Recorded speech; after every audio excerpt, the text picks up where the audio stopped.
إن الحمد لله نحمده ونستعينه ونستغفره ونؤمن به ونتوكل عليه ونعوذ بالله من شرور أنفسنا ومن سيئات أعمالنا من يهده الله فلا مضل له ومن يضلله فلا هادي له وأشهد أن لا إله إلا الله وحده لا شريك له وأشهد أن محمدا عبده ورسوله أما بعد فإن خير الحديث كتاب الله وخير الهدي هدي محمد صلى الله عليه وسلم وشر الأمور محدثاتها وكل محدثة بدعة وكل بدعة ضلالة وكل ضلالة في النار.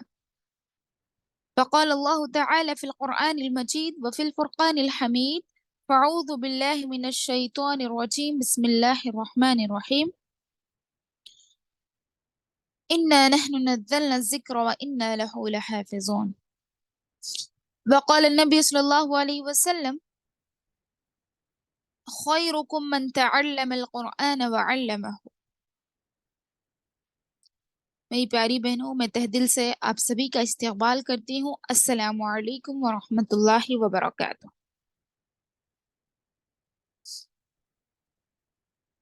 تمام تعریفیں اللہ وحدہ لا شریک، خالق کائنات، مالک ارض و سما کے لیے لائق و سزاوار ہے، جس نے ہم کو ایمان والی بیٹیاں، بہنیں، مائیں بنایا اور بعدہ درود و سلام نازل ہو اللہ کے بھیجے گئے سبھی انبیاء کرام پر، بالخصوص اپنے آخری نبی محمد صلی اللہ علیہ وسلم پر۔ میں پڑھتی ہوں درود، آپ بھی پڑھیے درود۔ اللہم صلی علی محمد وعلی آل محمد کما صلیت علی ابراہیم وعلی آل ابراہیم انک حمید مجید۔ اللہم بارک علی محمد وعلی آل محمد کما بارکت علی ابراہیم وعلی آل ابراہیم انک حمید مجید۔ الحمدللہ، جیسے کہ آپ سب جانتے ہیں کہ ہم نے اللہ کے اذن سے، باذن اللہ، اللہ کے حکم سے ایک شارٹ کورس شروع کیا ہے، جس میں انشاءاللہ ہم انتخاب شدہ صورتیں پڑھیں گے، اس کو یاد کریں گے، اس کی تفسیر کو سمجھیں گے انشاءاللہ، مختصر سی تفسیر انشاءاللہ سمجھیں گے اور اس کو ہماری زندگیوں میں عمل پیرا کریں گے، اس پر عمل کرنے کی بھرپور کوشش کریں گے انشاءاللہ العزیز۔ جو ہم نے صورتوں کا انتخاب کیا، انشاءاللہ آج ہم اس میں سے سورۃ الملک شروع کریں گے، جس کی ہم آج 5 آیتیں تجوید کے ساتھ دیکھیں گے اور اس کی تفسیر کو سمجھیں گے اور ورڈ ٹو ورڈ، لفظ بلفظ ترجمہ بھی کریں گے، اور اس ترجمے کے ساتھ یاد کریں گے تو ہمارے لیے آسانی ہوگی، کیونکہ قرآن عربی زبان میں ہے اور عربی ہم جانتے نہیں، اسی لیے ہم کو عربی زبان میں سمجھتے ہوئے پڑھنے سے فائدہ ہوگا، جس کے بہت سارے فوائد ہیں۔ جیسے اگر ہم نے اس کو یاد کر لیا، ہم نماز میں اس کو پڑھتے ہیں تو ہمارے لیے دل جمعی کا سبب بنے گا انشاءاللہ۔ ٹھیک ہے، سب سے پہلے کیونکہ ہم ایک نیا کورس شروع کر رہے ہیں، تو سب سے پہلے ہم کیا کریں گے، ہمارے دلوں کو اللہ کے لیے ثابت قدم کریں گے۔ جیسے اللہ تعالیٰ کیا فرماتا ہے کہ انسان جب دین کا علم حاصل کرنے کے لیے اس کی تڑپ میں، یعنی رب العزت کا علم حاصل کرنے کی تڑپ میں کوئی راستہ اختیار کرتا ہے تو اللہ تعالی اس کے لیے جنت کا راستہ آسان کر دیتا ہے۔ کوئی راستہ دین کا علم حاصل کرنے کے لیے کوئی راستہ اختیار کرتا ہے تو اللہ تعالیٰ اس کے لیے جنت کا راستہ آسان کر دیتا ہے۔ سبحان اللہ۔ تو یہ فضیلت ہمارے لیے ہے، اور اللہ کے نبی صلی اللہ علیہ وسلم نے کیا فرمایا، جو میں نے خطبہ مسنونہ میں آپ کے سامنے حدیث رکھی: خیرکم من تعلم القرآن وعلمہ۔ تم میں سے بہترین انسانیت، بہترین لوگ، بہترین اشخاص وہ ہے جو تم میں قرآن خود سیکھیں اور دوسروں کو قرآن کی تعلیمات دیں، کیونکہ قرآن دنیا میں ایک واحد ایسی کتاب ہے، ایسا کلام ہے جو انسان کے دلوں کو بدل دے گا، جو بہت زیادہ پڑھنے والا کتاب۔ اور اللہ تعالیٰ نے کیا فرمایا اس کے متعلق؟ اِنَّا نَحْنُ نَزَّلْنَا الذِّكْرَ وَإِنَّا لَهُ لَحَافِظُونَ، بے شک ہم ہی نے اس قرآن کو نازل کیا ہے۔ اللہ تعالیٰ کا کلام کیا ہے؟ اللہ تعالیٰ فرماتا ہے کہ بے شک ہم نے قرآن کو نازل کیا ہے اور ہم ہی اس کی حفاظت کرنے والے ہیں۔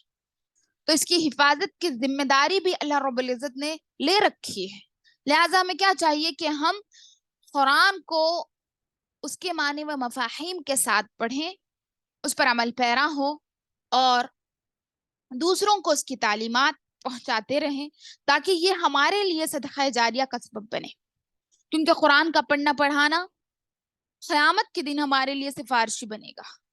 کیوں؟ کیونکہ اللہ کے نبی صلی اللہ علیہ وسلم نے کیا فرمایا؟ اقرأوا القرآن اقرأوا القرآن فإنه يأتي يوم القيامة شفيعا لأصحابه، کہ تم قرآن کو بکثرت پڑھا کرو، بکثرت قرآن کو پڑھا کرو، کیونکہ یہ قرآن اپنے پڑھنے والے ساتھیوں کے لیے سفارشی بن کر آئے گا۔ اور یہاں ہماری نیتوں کو صحیح کرنا ہے، اخلاص کے ساتھ لے کر چلنا ہے۔ جیسے عمل، کوئی بھی نیک عمل جو میں اور آپ کرتے ہیں اس کے قبول ہونے کے شرائط ہے۔ پہلی شرط ہے انسان موحد ہو، توحید پرست ہو، اللہ پر مکمل ایمان ہو اس کا، اور اللہ کے ساتھ کسی چیز کو شریک نہ ٹھہراتا ہو۔ اور دوسری شرط ہے وہ اس عمل میں اس کا اخلاص ہو، یعنی اخلاص نیت کے ساتھ وہ عمل کرے، خالص اللہ کے لیے، للہیت کے لیے وہ عمل کرے، تو اس کا وہ عمل قبول ہونے کی شرط ہے کہ وہ اس کے اندر اخلاص ہو۔ اور تیسری شرط جو ہے وہ نبی کریم صلی اللہ علیہ وسلم کی سنت سے ثابت ہو، ایسا عمل جو اللہ کے نبی صلی اللہ علیہ وسلم کی سنت سے ثابت ہو، اتباع سنت اس میں ہونا ہمارے لیے لازم ہے۔ ٹھیک ہے، تو عمل کے قبول ہونے کی یہ شروط ہے، یہ شرائط پر اگر ہم عمل کریں گے تو ہو سکتا ہے ہمارا نیک عمل اللہ کے لیے قابل قبول ہو۔ تو یہاں پر ہم ہماری نیتوں کو صحیح کریں گے، کیونکہ انما الاعمال بالنیات، ہر عمل کا دار و مدار نیت پر ہے، تو خالص اللہ کے لیے ہم کوئی بھی عمل کریں گے۔ میں اللہ تعالیٰ سے دعا کرتی ہوں، اللہم انا نسألک الاخلاص فی القول والعمل، اللہ ہمارے دلوں کو اخلاص سے بھر دے، ہمارے ہر قول کو اور ہمارے ہر عمل کو اخلاص سے بھر دے، اور ہم سب کو اس عمل پر ثابت قدم جمائے رکھ، تاکہ ہم تیرے کلام کو یاد کر سکیں۔ دیکھیے، ہم دنیاوی کاموں کے لیے، دنیاوی مصروفات کے لیے بہت سارا وقت نکالتے ہیں، ہے نا، بہت سارا وقت نکالتے ہیں، لیکن اللہ تعالیٰ کیا فرماتا ہے؟ اس دنیا کو ہم نے فنا کرنے کے لیے بنایا ہے، لیکن ہمارے اعمال ہمیشہ بقا ہے، ہمارے اعمال کی ہمیشہ بقا ہے۔ تو ہم اپنی روحانی طاقت کے لیے کیا کر رہے ہیں اس دنیا میں؟ روحانی طاقت کس ذریعے سے، اس کے ذرائع کیا ہے؟ روحانی طاقت ہم کو کیسے ملے گی؟ ہم قرآن کی تلاوت کرتے رہیں۔ اگر ہم قرآن لے کر نہیں پڑھ سکتے ہیں، جو صورتیں ہم کو یاد ہے اس کو ہم ورد کرتے رہیں، یا پھر اللہ کا ذکر کرتے ہیں، یہ ہمارے لیے روحانی طاقت ہے۔ یا ہم پڑھنے پڑھانے کا ایک سسٹم بنائے رکھیں، یہ ہمارے لیے روحانی طاقت ہے۔ تو ہم نے ہماری روحانی طاقت کے لیے کیا سامان اکٹھا کیا ہے، جو ہم قیامت کے دن اللہ کے سامنے ہمارے وہ اعمال پیش کیے جائیں گے کہ اس نے یہ اعمال اللہ کے لیے کیے؟ نہیں ہے ہمارے پاس کچھ بھی اعمال نہیں ہے ہمارے پاس، میری آپ کے، ہم سب کے پاس، کسی کے بھی پاس ایسے اعمال نہیں ہے جس کی وجہ سے ہم پرسکون ہوں کہ ہمارے پاس یہ اعمال ہے، کہ میں دن بھر میں اتنا قرآن یاد کرتی ہوں، یا پھر میں دن بھر میں اتنا قرآن پڑھتی ہوں۔ اس طرح کا سکون ہماری زندگیوں سے چلا جا چکا ہے۔ کیونکہ ہم دنیاوی چیزوں کی مصروفیات میں مصروف ہے. ہمیں یہ سوچنے تک کی فرصت نہیں ہے کہ ہم اللہ کے لیے کیا کر رہے ہیں، میری آخرت کے لیے میں کیا سامان اکٹھا کر رہی ہوں. یہ تمام چیزوں کی سوچ ہم سے بہت بالاتر ہے. ہم اس تعلق سے سوچتے تک نہیں. اللہ محفوظ کرے، اللہ ہماری حفاظت کرے اور ہمارے دلوں میں دین کی تعلیمات حاصل کرنے کا شوق و ذوق پیدا کرے. آمین. اور ان اعمال کو اللہ رب العزت قبول بھی کرے. آمین. اور جیسے ابھی ہم پڑھ رہے ہیں سورۃ الملک. سورۃ الملک یہ مکی سورت ہے، یعنی سورتوں کا نظم جلی جو ہے وہ الگ الگ طریقے سے ہے. تو یعنی کچھ صورتیں مدنی ہوتی ہیں، کچھ صورتیں مکی ہوتی ہیں، یہ تو سب کو پتا ہے. تو یہ سورۃ الملک مکی ہے. مکی ہونے کے اعتبار سے یہ سورہ، مکی صورتوں کے اعتبار سے یہ سورہ نمبر 77 ہے، لیکن قرآن کے نظم کے اعتبار سے یہ سورت 67 ہے. ٹھیک ہے. مکی ہونے کے اعتبار سے مکی صورتوں میں اس کا نمبر کیا ہے؟ 77 ہے. لیکن قرآن کا جو نظم ہے، قرآن میں جس طرح سے ترتیب دیا گیا ہے سورتوں کو، اس کے لحاظ سے یہ سورہ 67 ہے. یہ سورہ 67 ہے. اور اس کو ہم کیا کریں گے؟ 7 پیراگرافز میں تبدیل کر لیں گے. پہلے پیراگراف میں ہم آیت نمبر 1 سے 4 تک، آیت نمبر 1 سے 4 تک اللہ تعالیٰ نے کیا فرمایا؟ دعوت توحید کی دعوت اللہ تعالیٰ نے اس میں دی، اور مقصد تخلیق، انسان کی پیدائش کے مقصد کو اللہ نے اس میں بیان کیا. پہلے 4 آیتوں میں، 1 تا 4 آیتوں میں اللہ تعالیٰ نے کیا کیا؟ دعوت توحید کو بتایا، اور مقصد تخلیق انسانی، انسان کی تخلیق کے مقصد کو اللہ تعالیٰ نے اس میں بتا دیا کہ کیا ہے انسان کی تخلیق کا مقصد. تو یہ ہے اس کا، یعنی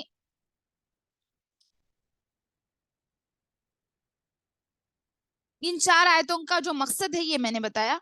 آپ کے سامنے جب ترجمہ رکھوں گی ورڈ ٹو ورڈ تو انشاءاللہ سمجھ میں آئے گا. اب ہم دیکھیں گے سورۃ الملک کے فضائل کیا ہے. سورۃ الملک کے فضائل کیا ہے؟ پہلی فضیلت، رسول صلی اللہ علیہ وسلم سونے سے پہلے یہ سورت پڑھا کرتے تھے، یہ سب کو معلوم ہے. حضرت جابر بن عبداللہ اس کے راوی ہے، کہتے ہیں رسول صلی اللہ علیہ وسلم جب تک الف لام میم تنزیل یعنی سورۃ سجدہ اور تبارک الذی بیدہ الملک سورۃ الملک نہ پڑھ لیتے تو اس وقت سوتے نہیں تھے. پھر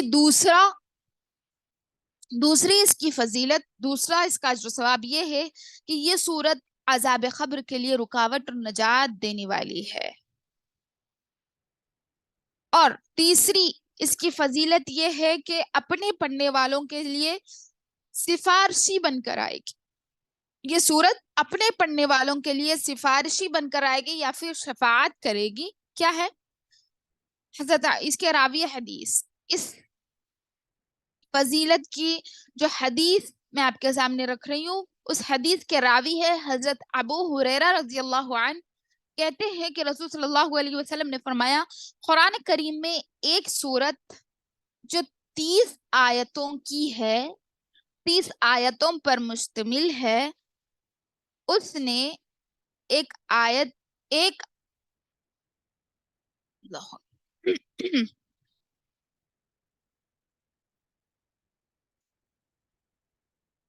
ہاں بسم اللہ الرحمن الرحیم. قرآن کریم میں ایک ایسی صورت ہے جو 30 آیتوں پر مشتمل ہے. 30 آیہ حدیث کی آیات ہے. تو وہ ایک آدمی کی سفارش بنے گی اس کو بخشوا دے گی. جو آدمی اس کو پڑھتا ہے تو وہ اس کے لیے سفارشی بن کر آئے گی. یہ حدیث کے الفاظ ہیں.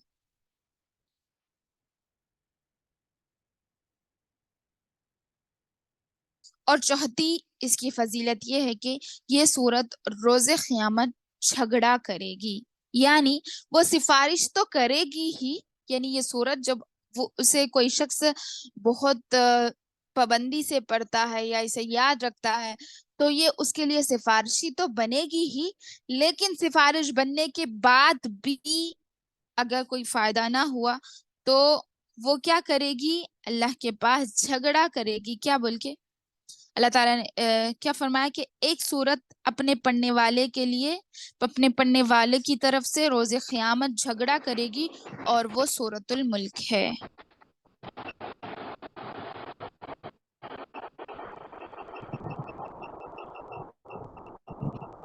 اپنے اپنے مائکس بند رکھیں پلیز.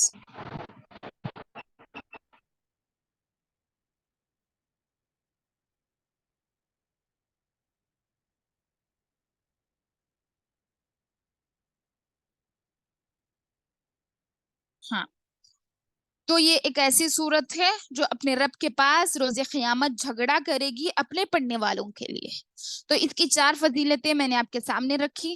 تو ان فضائل کو مد نظر رکھتے ہوئے ہمیں چاہیے کہ ہم اس صورت کی تلاوت تو کریں اور اسے ہم یاد کریں، اور خالص اللہ کے لیے اور ان کے فضائل کو مد نظر رکھتے ہوئے ہم اسے یاد کریں گے انشاءاللہ العزیز. تو اب چلیں ہم دیکھتے ہیں اس کے معنی و مفاہیم. آیت نمبر 1 تا آیت نمبر 5 آج ہم پڑھیں گے. 5 آیتیں آج انشاءاللہ ورڈ ٹو ورڈ پڑھیں گے، اس کی تفسیر بھی سمجھیں گے. تو دیکھیے سب سے پہلی آیت، ایک سیکنڈ آپ کے سامنے بھی رکھوں، یہاں دیکھیں. ہاں، بسم اللہ الرحمن الرحیم. دیکھیے سورۃ الملک، یہ میں نے آپ کے سامنے رکھا کہ یہ سورہ جو قرآنی ترتیب کے اعتبار سے 67 سورت ہے، اور مکی سورتوں کی ترتیب کے اعتبار سے 77 ہے، اور اس کی آیتیں 30 یعنی 30 آیتوں پر مشتمل ہے یہ سورت، اور اس کے رکوع 2 ہے. ٹھیک ہے، تو چلیے شروع کرتے ہیں. بسم اللہ الرحمن الرحیم. بسم اللہ کے معنی ہوتے ہیں شروع کرنا. اسم اللہ بی کے ساتھ، اسم اللہ اللہ کے نام کے ساتھ. الرحمن جو بڑا مہربان ہے، الرحمن جو بڑا مہربان ہے، اور الرحیم جو نہایت رحم والا ہے. جو بڑا مہربان ہے اور نہایت رحم والا ہے. تبارک الذی، تبارک یہ برکہ سے ہے، یہ برکہ سے ہے، اور یہ جو تا ہے یہ مضارع کی وجہ سے اس پر لگا. تو تبارک الذی، بارک یبارک تبریک کے معنی ہوتے ہیں برکت، یعنی بہت برکت والا. تبارک الذی بہت برکت والا ہے. الذی جو، الذی جو وہ جو، یا پھر وہ جو یعنی اللہ تعالی، اس سے مراد اللہ تعالی ہے، اس کا مرجع اللہ رب العزت ہے. تبارک الذی بابرکت ہے وہ جو، بیدہ الملک یعنی بیدہ اس کے ہاتھ سے، اس کے ہاتھ میں. ٹھیک ہے، بی کے معنی سے کے ہوتے، یہ حروف جار ہے. یدہ اس کے ہاتھ میں، ملک بادشاہ ہے، بادشاہی یا پھر بادشاہت یا ملکیت کچھ بھی کہہ لیں آپ. ٹھیک ہے، بابرکت ہے وہ ذات جس کے ہاتھ میں بادشاہت ہے. دیکھیے جو میں نے آپ کے سامنے رکھا کہ توحید کو اللہ تعالیٰ نے ان 4 آیتوں میں، پہلے کی 4 آیتوں میں اللہ تعالیٰ نے توحید باری تعالیٰ بیان کیا، اور مقصد تخلیق انسانی، انسان کے پیدا کرنے کے مقصد کو یہاں پر بیان کیا. تو یہاں پر ہم توحید کو جانیں گے. کیا اللہ نے اس میں اپنی توحید کو بیان کیا؟ کیا بیان کیا اللہ نے؟ بیدہ الملک، کہتے ہیں کہ تمام قسم کی بادشاہت، تمام قسم کی جو ملکیت ہے، وہ سب کی سب اللہ رب العزت کے ہاتھ میں ہے، اس کے قبضے میں ہے۔ جیسے دیکھیں، ہم ایک چھوٹی مثال لے لیں، ہم سمجھتے ہیں کہ ہم اپنے آپ کے مالک ہیں، صرف اپنے جسم کی مثال لے لیں، کسی اور کی نہیں، ساری دنیا کی تو ہم لے ہی نہیں سکتے، کیونکہ ہم لیں گے بھی تو ہمیں اتنا یقین نہیں ہوگا، تو ہم اپنے جسم کی ہی مثال لے لیں، جیسے ہمارا جسم ہے، ہمارے آنکھ، ہمارے کان، ہمارے بالوں کا اگنا، ٹھیک ہے؟ تو ان تمام چیزوں کی بادشاہت یہ بھی اپنے رب کے قبضے میں ہے، کیونکہ اس جسم کو کس نے بنایا؟ اس کی تخلیق کا مالک کون ہے؟ اللہ رب العزت ہے۔ اس کا خالق کون ہے؟ اللہ رب العزت۔ تو اس کی بادشاہت بھی اللہ کے قبضے میں ہے، جب تک حکم نہ دے وہ چیز بڑھے گی نہیں۔ جیسے اب کوئی ہے جس کے سر پہ بال نہیں، وہ کتنی بھی، یعنی جسے گنجا کہا جاتا ہے، کتنی بھی کوششیں کر لے، لیکن وہ حکم رب العزت کا ہے، اگر وہ کن نہ کرے تو اس کے بال نہیں اگیں گے۔ یا پھر جو چیز سے بھی وہ پریشان ہے نہیں کر سکتا، جیسے جسم کی کوئی بیماری ہے، اللہ کے قبضے میں ہے ہر چیز، ہر چیز۔ وہی یہاں پر سمجھانے کی، یعنی یا پھر انسان کی جسم کی تاثیر لے لیں آپ، یا پھر اس کی زندگی میں ہونے کی تقدیر، جیسے عزت و ذلت کا مالک بھی اللہ رب العزت ہے، ہر چیز کی، ہر چیز کی بادشاہت رب العزت کے قبضے میں ہے۔ جیسے تقدیروں کا بنانا، ہم کیا کہتے ہیں ارکان ایمان میں کیا کیا چیزیں ہیں؟ آمنت باللہ وکتبہ ورسلہ والیوم الآخر، اس طرح، یعنی جسے ایمان مفصل کہا جاتا ہے، آمنت باللہ وملائکتہ وکتبہ ورسلہ والیوم الآخر والقدر خیرہ وشرہ من اللہ تعالی والبعث بعد الموت۔ تو یہاں پر جو بات آئی والقدر خیرہ وشرہ، یعنی اچھی اور بری تقدیر پر ایمان لانا۔ تو اس میں بھی ہم یہ جو ملک ہے اللہ کے ہاتھ میں، بادشاہت ہے، اس پر ہم ایمان نہیں لاتے۔ تو توحید باری تعالیٰ اس آیت کا واحد مقصد ہے کہ اللہ کے ہاتھ میں ہر چیز کی بادشاہت ہے، چاہے وہ آپ کو غنی کرے، چاہے آپ کو کمتر کر دے، چاہے آپ کو غریب بنا دے،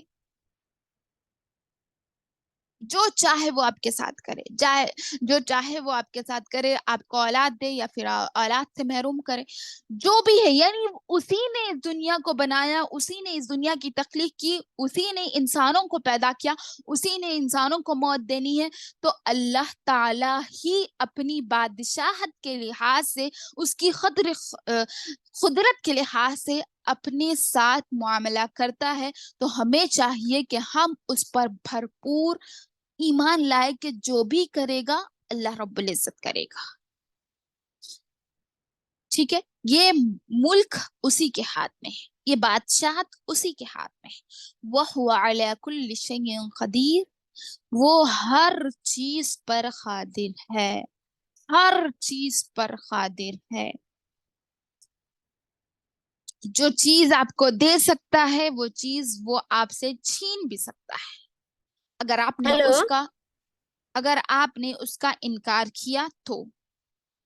جو چیز آپ کو دے سکتا ہے وہ چیز آپ سے چھین بھی سکتا ہے، یہ اللہ کی قدرت ہے۔ وہ قدیر ہونے کے یعنی جو اللہ تعالیٰ کی قدیر صفت ہے، اس میں بہت سارے مفاہیم آتے ہیں، بہت سارے مفہوم آتے ہیں کہ اللہ تعالیٰ ہر چیز پر قادر ہے، جو چاہے وہ کر سکتا ہے، کیونکہ یہ اس کی بادشاہت ہے، ٹھیک ہے؟ یہاں پر ورڈ ٹو ورڈ معنی دیکھ لیں، وا اور ہوا وہ علا پر، کلی ہر، شیئن چیز، قدیر قادر ہے، قدرت والا ہے، ٹھیک ہے؟ اور وہ ہر چیز پر قادر ہے، یا پھر اور وہ ہر چیز پر قدرت رکھنے والا ہے۔ کیا فرمایا اللہ تعالیٰ نے کہ جس کے ہاتھ تبارک الذی بیدہ الملک، بہت برکت والا ہے وہ، یعنی بہت برکت والی ہے وہ ذات جس کے ہاتھ میں بادشاہت ہے، جس کے ہاتھ میں بادشاہت ہے اور وہ ہر چیز پر قدرت رکھنے والا ہے۔ یہ پہلی آیت ہو گئی۔ اب دوسرا جو مقصد اللہ رب العزت نے بتایا اس آیت کریمہ میں، الذی جو، جس نے، دو معنی ہوں گے، الذی جو اور جس نے، خلق پیدا کیا، خلق پیدا کیا، الموت موت کو، والحیات اور زندگی کو، لی،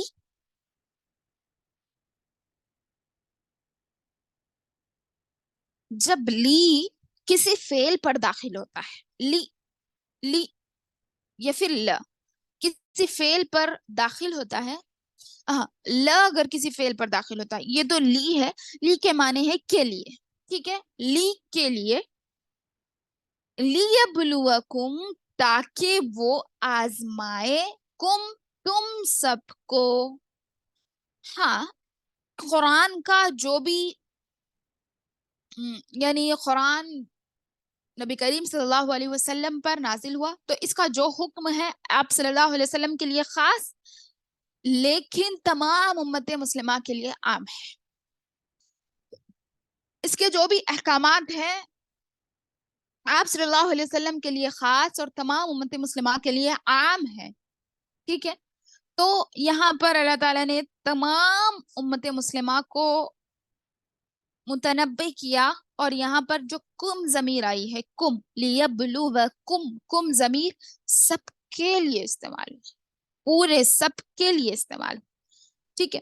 تو یہاں پر کیا فرمایا، الذی جو، جس نے، خلق پیدا کیا، الموت موت کو، والحیات زندگی کو، لیبلوکم تاکہ وہ آزمائے، ایو کہ کون کون سا، کم تم میں سے، احسن عملا، احسن بہترین، عملا عمل کرتا ہے، الذی،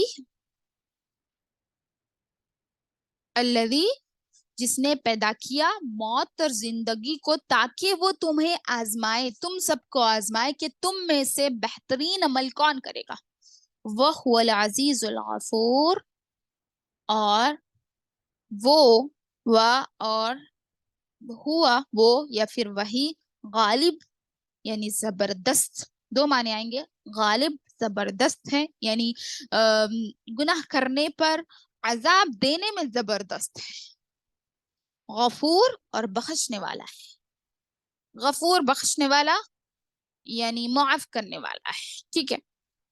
تو یہاں پر دیکھیے اس کی تفسیر میں، الذی جس نے موت اور زندگی کو پیدا کیا، یہاں یہ معلوم ہو رہا ہے کہ موت بھی اللہ کی تخلیق ہے، اس کا خالق کون ہے، رب العزت، مخلوق کیا ہے، موت، حیات بھی اللہ کی مخلوق ہے، یہ موت اور زندگی کے چکر میں جو ہم ہماری زندگی کو یعنی دنیاوی زندگی میں لگا رہے ہیں، دنیا کے کاموں میں لگا رہے ہیں، ہماری یہ جو حیات ہے جو اللہ نے بنائی ہے، لیکن یہاں پر اس کا مقصد اللہ تعالیٰ کچھ اور بتا رہا ہے اور ہماری زندگیاں کچھ اور طریقے سے چل رہی ہیں، جیسے خلق الموت والحیات، ہم نے موت اور زندگی کو اس لیے پیدا کیا، یہ مقصد بتا رہا ہے اللہ تعالیٰ کہ لیبلوکم تاکہ ہم تم کو آزمائیں،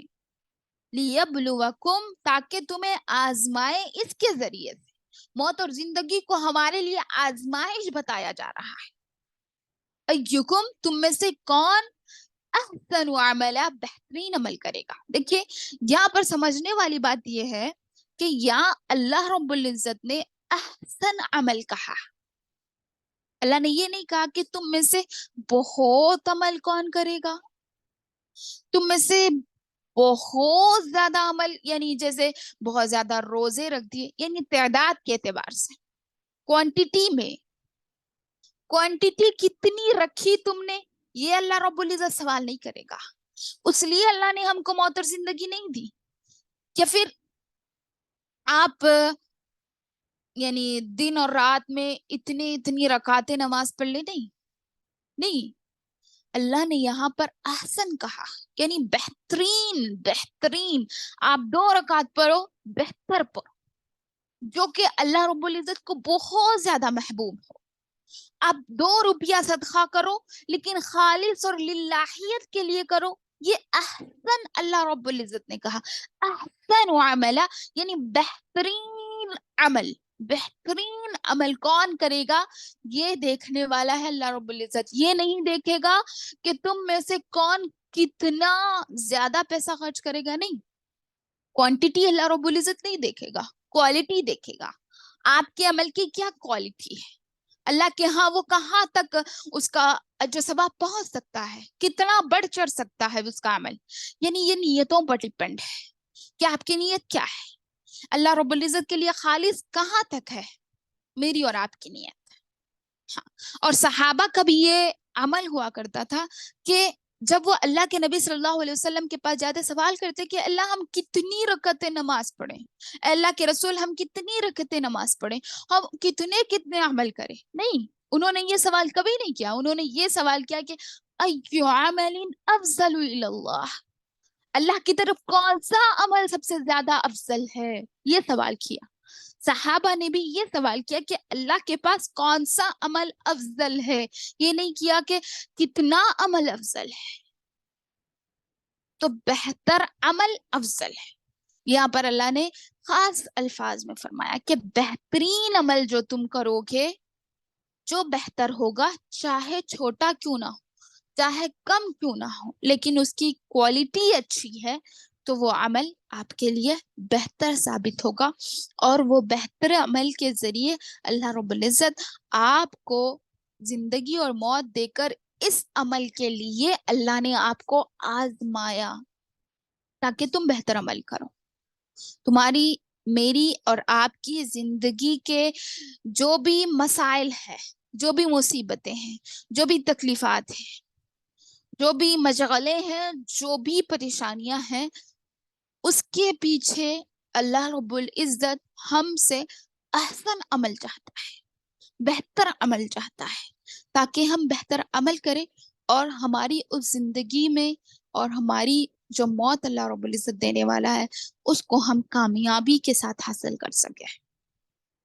اور آگے اللہ نے فرمایا وَهُوَ الْعَزِيزُ الْغَفُورُ، اور وہ بہت زبردست اور غفور رحیم بھی ہے، یعنی دونوں صفتیں اللہ کی ایک ساتھ یہاں پر بیان کی گئی کہ وہ زبردست یعنی غالب ہے ہر چیز کو، یعنی ہر چیز پر غالب، جیسے وہ آپ کو عذاب بھی دینے والا ہے، اور غفور الرحیم بھی ہے۔ آگے اللہ رب العزت فرماتا ہے آیت نمبر 3 میں الذی، جس نے، خلق، پیدا کیا، سبع سات سماوات، آسمانوں کو، طباقا، تہ بتہ، یعنی ایک کے اوپر ایک، تہ بتہ، ٹھیک ہے، تہ بتہ بنایا، ساتوں آسمان کو جس نے تہ بتہ بنایا، ما ترا، ما نہ، ترا فی خلق الرحمن من تفاوت، تم نہیں دیکھو گے، ماں کے معنی نہیں ہے، ترا دیکھو گے تم، یا پر تا کے ساتھ آیا تو مضارع حاضر کا صیغہ ہے، فی خلق الرحمن، رحمان کی پیدائش میں، رحمان کے بنانے میں، اللہ کے بنانے میں، ٹھیک ہے، اللہ کی بناوٹ میں، اس طرح بھی معنی لے سکتے ہیں، من تفاوت، کچھ بھی نقص، کچھ بھی فرق، تفاوت کہتے ہیں فرق یعنی نقص یا پھر خرابہ، ٹھیک ہے، تم نہیں دیکھو گے رحمان کی پیدائش میں کچھ بھی نقص، یا پھر ماں کے 2 معنی ہوتے ہیں، جو یہاں پر ہم نے ماترا کہا، تو اس کے معنی ہوتے ہیں کبھی کیا تم دیکھو گے مہمان، کیا تم نے دیکھا، اس طرح کا سوالیہ انداز میں اللہ رب العزت سوال بھی کر رہے ہیں کہ ما ترى فی خلق الرحمن من تفاوت، کیا تم نے رحمان کی تخلیق میں کوئی فرق دیکھا ہے؟ کوئی نطق دیکھا ہے یا دیکھتے ہو، اس طرح کے معنی آئیں گے. ٹھیک ہے.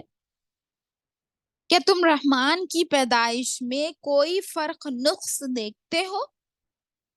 فرجع البصر، فا کا معنی پس، ارجع یہ امر حاضر کا صیغہ ہے، اس میں اللہ تعالیٰ حکم دے رہا ہے. پھیر لو، دوڑاؤ، پھر سے ڈالو، یعنی لوٹاؤ پھر سے، بصرا اپنی نظر کو، ہل ترا کیا تم دیکھتے ہو، من فطور کوئی شگاف، کیا تمہیں نظر آتا ہے کوئی سوراخ، کس میں؟ آسمان میں. کیونکہ اللہ نے یہاں پر شروع میں آسمان کی بات کی. الذی جس نے خلق پیدا کیا بنایا ساتوں آسمانوں کو تہ بتہ. کیا تم رحمان کی پیدائش میں کوئی نقص دیکھتے ہو تو پھر تم کیا کرو، بس ارجی لوٹاؤ اپنی نظروں کو، اپنی بصر کو، ہل تری من فطور کیا تم اس میں کوئی شگاف دیکھتے ہو. سبحان اللہ. اللہ تعالیٰ پہلے اپنی تخلیق کے بارے میں کہہ رہا ہے کہ میں نے بہت بہترین اور احسن طریقے سے اس آسمان کو، ان آسمانوں کو، ساتوں آسمانوں کو میں نے پیدا کیا، اس کی میں نے تخلیق کی.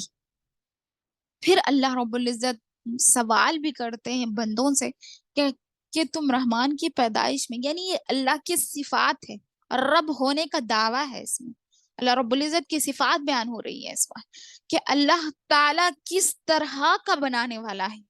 آج ہم نہ جانے کیسے کیسے لوگوں کے پاس جا رہے ہیں جو نہ خود اپنے نفع نقصان کے مالک ہے، وہ ہمارا کیا نقصان اور نفع بنائیں گے. نعوذ باللہ من ذالک. اللہ ہمیں محفوظ رکھے ان تمام ایرے غیرے لوگوں سے جو اپنے آپ کو خدا بنائے بیٹھے ہیں. اللہ ہماری حفاظت کرے، ہماری نسلوں کی حفاظت کرے، شرک سے ہم کو بری کر دے اللہ رب العزت.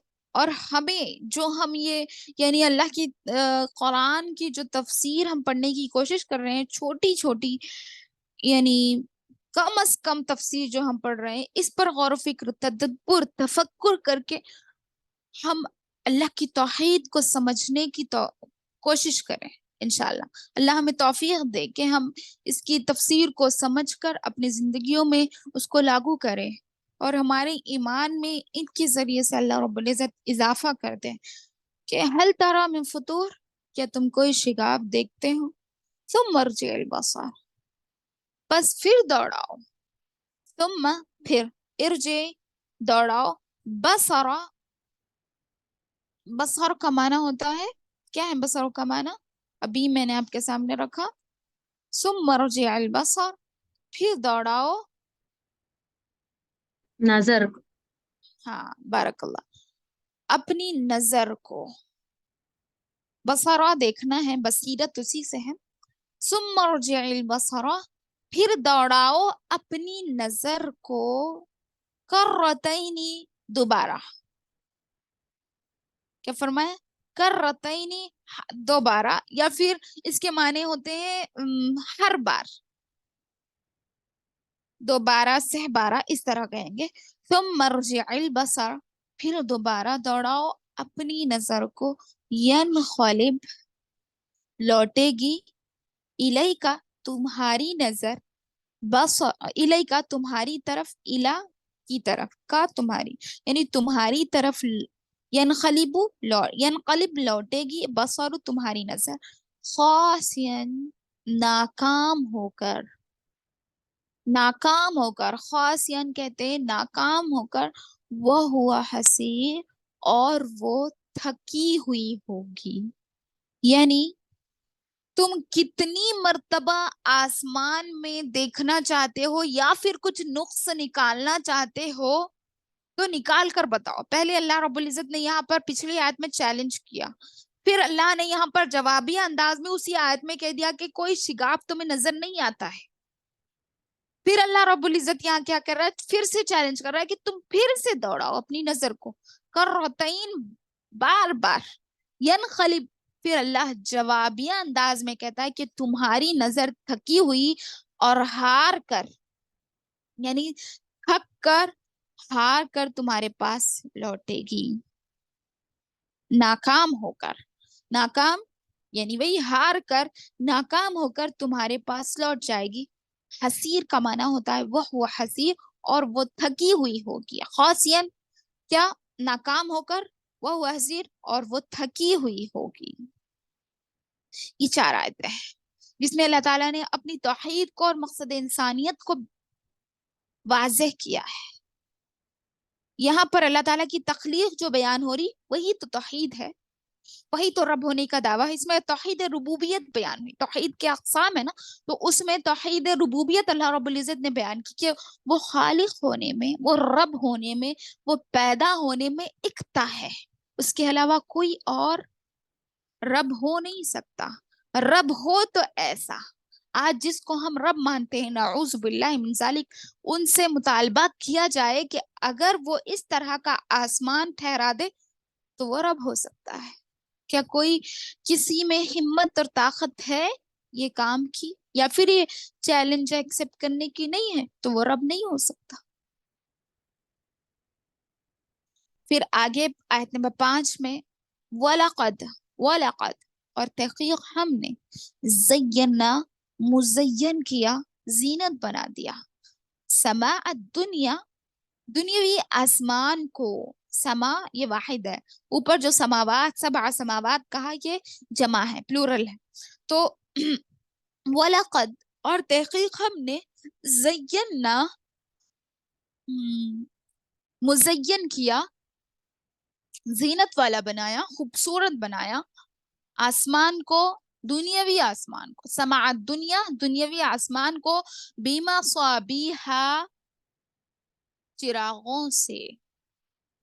چراغ کہتے مصابیحا چراغوں سے یعنی تاروں سے، تاروں کے ذریعے. وجعلنا یہاں تک ایک مصرع ہو گیا کہ وَلَقَدْ زَيَّنَّا السَّمَاءَ الدُّنْيَا بِمَصَابِيحَا کہ ہم نے ستاروں سے دنیاوی آسمان کو سجایا. سبحان اللہ، دنیاوی آسمان کو ہم نے ستاروں سے سجایا. وَجَعَلْنَاهَا اور ہم نے اس کو، ہا ضمیر مصابیحہ کی طرف، مصابیحہ کی طرف ہا ضمیر ہے، یعنی اس کو، ان ستاروں کو کیا کیا؟ رجومن مارنے کا آلہ بنایا، رجومن مارنے کا آلہ بنایا، للشیاطین شیاطینوں کے لیے، وَاعْتَدْنَا اور ہم نے تیار کر رکھا، لہم ان کے لیے، عذاب السعیر دہکتا ہوا عذاب، دردناک عذاب، دہکتی ہوئی آگ کا عذاب. سعیر کہتے ہیں دہکتی ہوئی آگ، اور یہ جہنم کا ایک نام بھی ہے. ٹھیک ہے، عذاب السعیر دہکتی ہوئی آگ کا عذاب ہم نے ان کے لیے تیار کر رکھا. تو یہاں دیکھیے پھر ایک مرتبہ لفظی ترجمہ دیکھ لیں. اور لقد ہم نے، تحقیق ہم نے، یا پھر ضرور بضرور، یقیناً، بے شک، یہ بھی معنی ہوں گے خد کے. زینا ہم نے مزین کیا دنیاوی آسمان کو ستاروں سے، یعنی اور ہم نے دنیاوی آسمان کو ستاروں سے سجایا. وجعلناها رجوما للشیاطین اور ہم نے اس کو، یعنی جو ہم نے ستاروں کو بنایا، رجوم مارنے کا آلہ، للشیاطین شیاطین کو مارنے کا آلہ بنا. وَاعْتَدْنَا لَهُمْ عَذَابَ السَّعِيرِ اور ان کے لیے ہم نے دردناک عذاب تیار کر رکھا.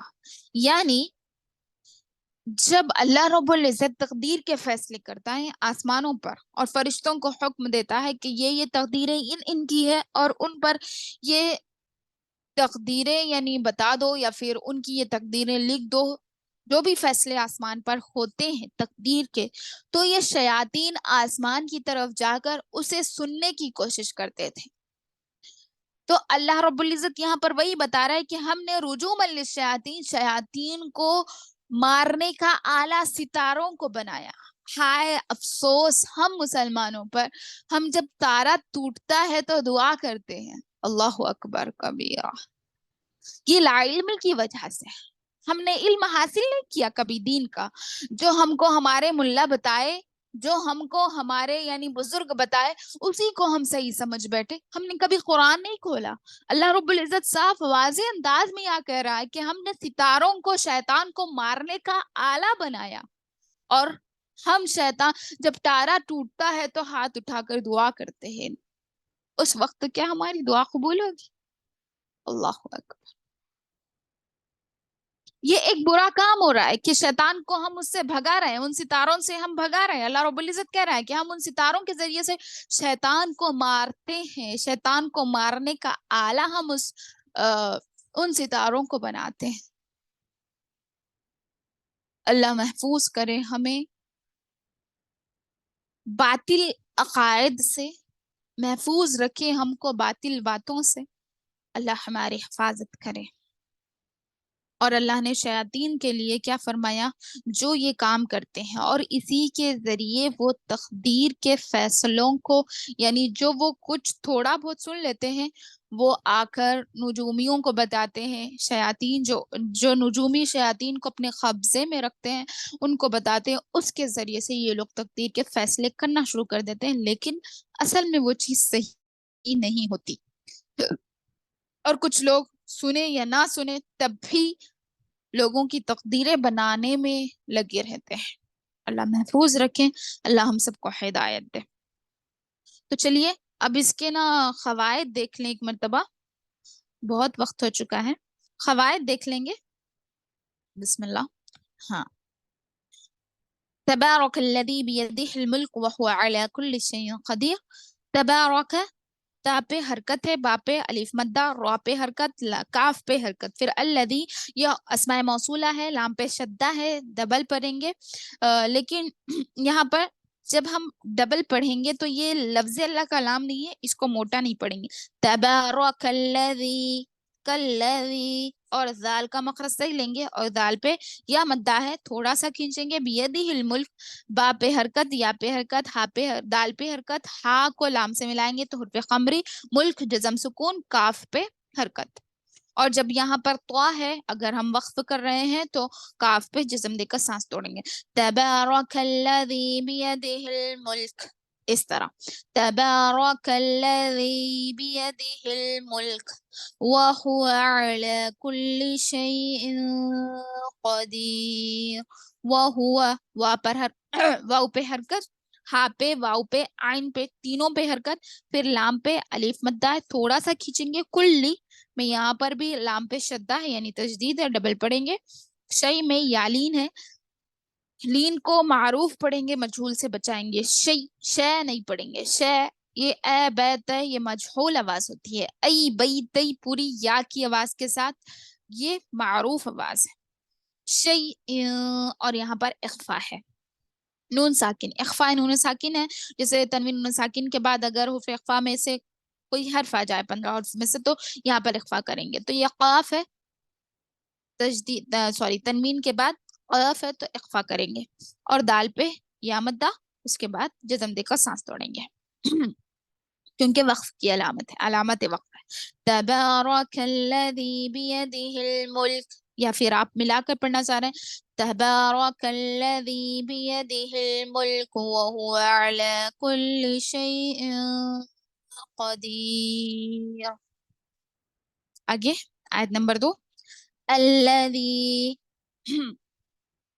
یا پھر نلذی بھی پڑھ سکتے ہیں آپ، الذی بھی پڑھ سکتے ہیں. ملا کر پڑھ رہے ہیں تو نلذی پڑھیے، نہیں پڑھ رہے ہیں توڑ کر پڑھ رہے ہیں سانس تو الذی پڑھیے.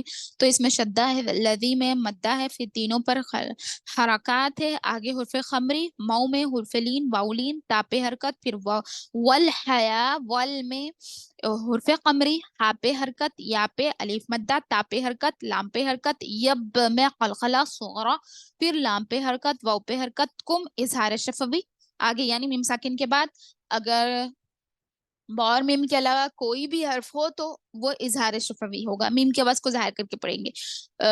ایکم، یہاں پہ شدہ ہے، حرکت شدہ. پھر یہاں پر پھر سے اظہار شفوی ہے. احسنو، احسنو جزم سکون، سین پہ حرکت، نون پہ حرکت، عین پہ حرکت، میم پہ حرکت، لام پہ حرف یا تنوین ہے.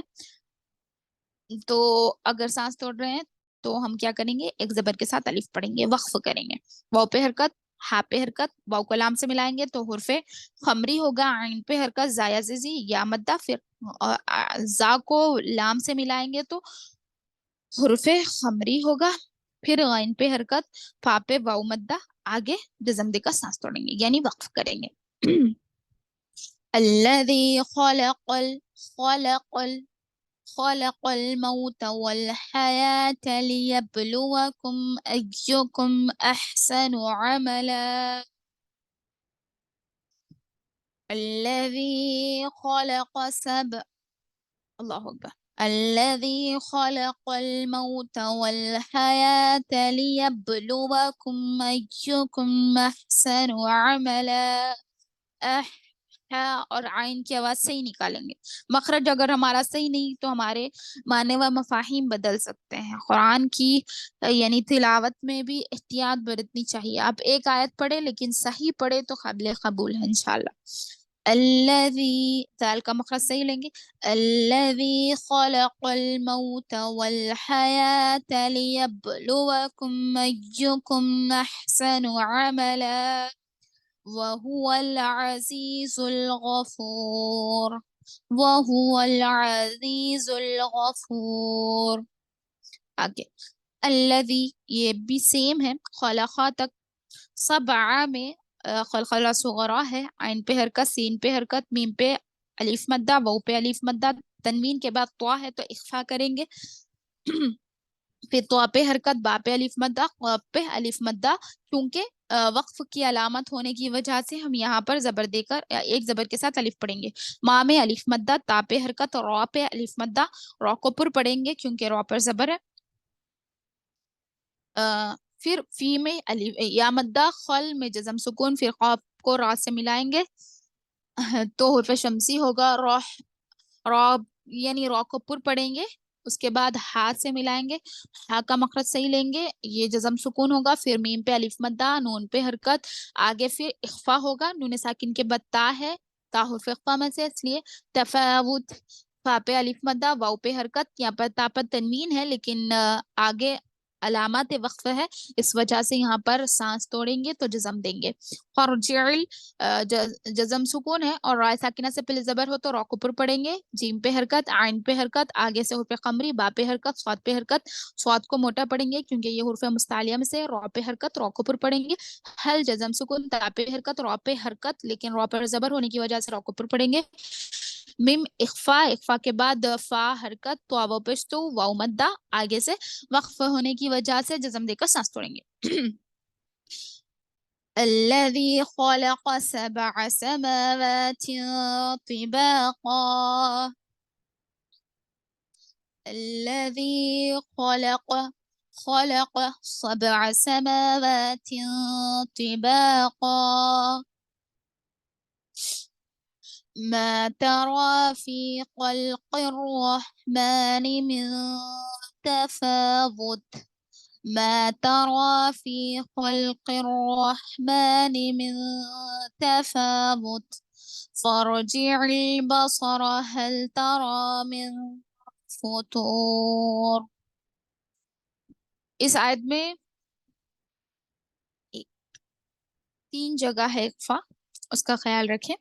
الذي خلق سبع سماوات طباقا ما ترى في خلق الرحمن من تفاوت فارجع البصر هل ترى من فطور.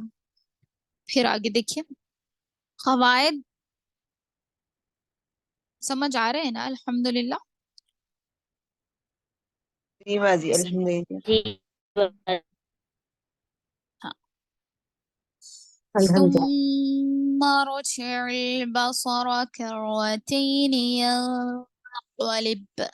ينقلب إليك البصر خاسئا وهو حسير. ثم ارجع البصر كرتين ينقلب إليك البصر خاسئا وهو حسير. آیت نمبر 5 وَلَقَدْ وَلَقَدْ چینج کریے، جی چینج کریے. آواز ہی نہیں آ رہی. نیکسٹ پیج باجی، وہ نیکسٹ پیج نہیں دکھائی دے رہا ہے وہ. اچھا اچھا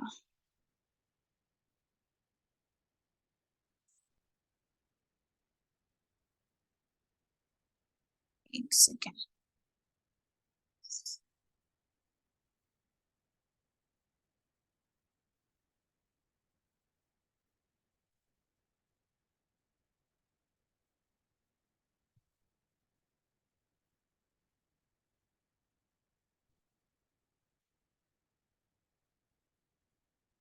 آپ کے پاس ہے تو دیکھیے نا انشاءاللہ قرآن میں انشاءاللہ کل سے شیئر کروں گی اسکرین. ٹھیک ہے کہ ایک ہی آیت ہے نا. ٹھیک بسم اللہ. ٹھیک ہے وَلَقَدْ وَلَقَدْ زَيَّنَّا السَّمَاءَ الدُّنْيَا بمصابيح وجعلناها رجوما للشياطين واعتدنا لهم عذاب السعير. وَلَقَدْ زَيَّنَّا نون پہ شدہ ہے اس لیے غنہ کریں گے. نون اور میم پر تشدید ہو تو غنہ کریں گے. زَيَّنَّا السَّمَاءَ الدُّنْيَا بِمَصَابِيحَ وَجَعَلْنَاهَا رجوما للشياطين واعتدنا لهم عذاب السعير. ٹھیک ہے الحمدللہ.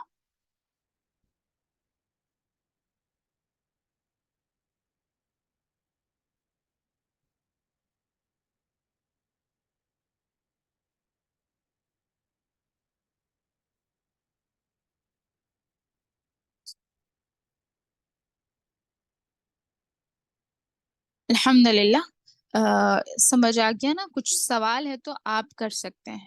ٹھیک ہے اس کو یعنی اچھے سے یاد کرنا ہے انشاءاللہ.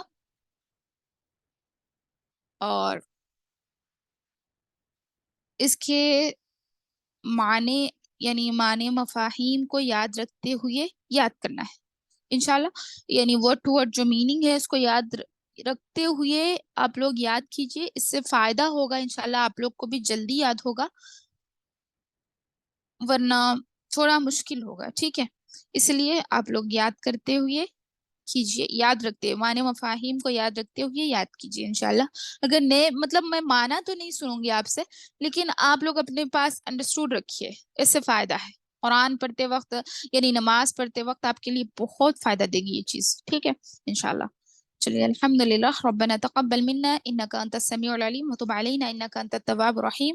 سبحان ربك رب العزة عما يصفون وسلام على المرسلين والحمد لله رب العالمين. سبحانك اللهم وبحمدك واشهد ان لا اله الا انت استغفرك واتوب اليك. والسلام عليكم ورحمة الله وبركاته. وعلیکم السلام ورحمۃ اللہ وعلیکم وبرکاتہ. السلام. وعلیکم السلام ورحمۃ اللہ وبرکاتہ. وعلیکم السلام ورحمۃ اللہ وبرکاتہ.